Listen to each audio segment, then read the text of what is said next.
Got a question from one of our students this week asking how to get out of close guard in a no-gi setup. It's definitely more challenging than in gi scenarios because we don't have all those grips to make it and creating very strong scenarios to escape. Before we go into that, I'll throw a challenge at you. Have a look at all high-level grappling matches that are happening in our sport at the moment and trying to find any of these grapplers trying to open a close guard from their knees. I bet you won't find because it's just not efficient. What we really need is to establish a body structure that allows us to stand up and get out of the close guard. Today I want to go through some scenarios that are not only going to allow you to get out of the close guard, but even if they get the best out of you, you're still going to finish with the upper hand and be able to submit them. Let's jump into it. As we just mentioned in no-gi, we cannot make grips on the cloth or on the apparel. What I need to do here is establish inside position with my arms. Every time that my arms are out and I give inside position for my opponent on bottom, he can control my posture, and then everything is gonna get bad from here. Okay, so I don't want to worry too much about my posture in these scenarios. What I want is to have my arms inside his arms. And there are various ways that you can do this. You can go hand on the biceps. You can use C grips to do this. But even if you lose posture on the way, there is no problem. What I want is to establish this so I can start to stand up. Once we stand up, I want to have my knees controlling his hip. So the knees are never pointing outwards where his hip can move. My knees are pointing in, and now I'm gonna start my way to climb his body to be able to come in one of the legs and push with both knees so I can establish inside position with my own knee. So your head can go down, so don't worry about your staying posture too much. If your hand stays here on the bottom, because you don't have gripping, it's very easy for Jared to go inside my arms and break grips. And before you know, you're posting hand on the ground. Now he has an overhook on you. If you post above his head, you're gonna start to put shoulder crunches on you, back attacks. It started like a chain of reactions that favor your opponent on the bottom. So your job is only one. Establish inside position, and if they try to steal this, you just circle back. And as soon as you have this, you come up. You can come up with the step just like we just did, or I can go up head above head and just jump into the position. And from here, don't lose time. Up, up, up, two hands in one knee, open and establish inside position with your own knee. Now, that rule being established, we're gonna open an exception.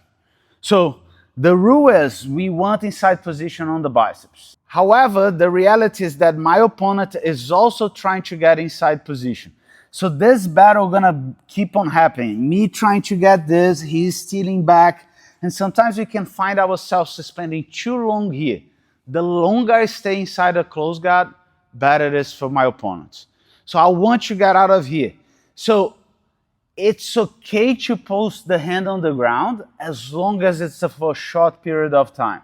So even if I post the hand on the ground and I come up straight away, the grips, if he starts to wrap grips, it's easier to break those grips from my feet than it is from my knees. And then once we are there, it's the same process. Up, up, up, push the knee down.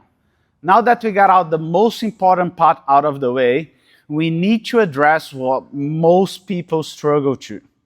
Once it's okay, you establish the inside position, you came up, but there are always gonna be their opponents that are gonna try to hold your feet and put you back.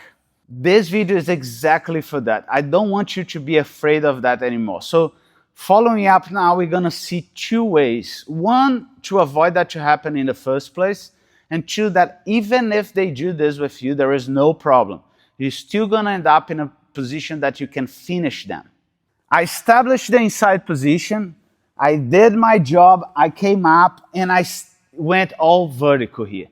When I'm about to open, look what happened. He starts to go on my feet. And what he wants is to pull on the ankles and push on the, so he has me back, falling here. Okay. The moment that he touched my ankle, I know that he's trying to do that, okay? And what I also know is that as long as this is closed, he cannot do it. He needs to drop his hip.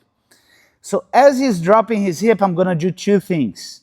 My head, you can start, my head is gonna go on top of the other foot, so I'm fully balanced there, and now I'm gonna take my leg out of here. So I'm gonna kick forward, up and back. Once you're here, even if he pushes me, he cannot take me anymore. Because now I have a base, a fighting stance that can stop that one. I will establish inside position with my knee here and start to get into my passing. So the movement is all about balance. It seems very simple, and it is, but at the same time it's super effective. My head goes on top of my legs, so I have balance. If I try to do in the middle, I'm even balanced on my both feet, so it's harder to find the balance. I put my head on top of the other foot, and the kick here, you gotta be really precise. If you just go back, his hand is gonna stop you. What you want is to go forward, up, and back at the same time. So I'm kicking forward, up, and back. Imagine like you're kicking a ball. Now, when you're learning this last one, of course, balance is one thing that takes time for you to adjust to. I'm sure that the moment that you get it, nobody's gonna put you down again. But if they manage to get you back, we should not be afraid of that, because we're gonna get in a finishing position with their attack.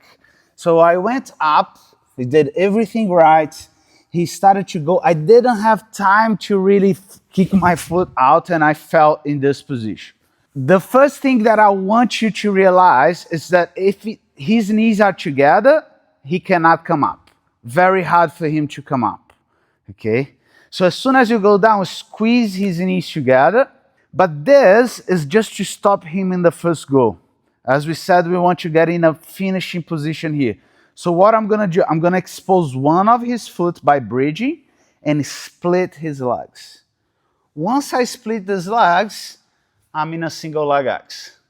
And then from here, I can go straight away to a straight foot lock, falling on my elbow, putting pressure with my hip, and getting to the finish. So from now on, don't be afraid of those sweeps anymore.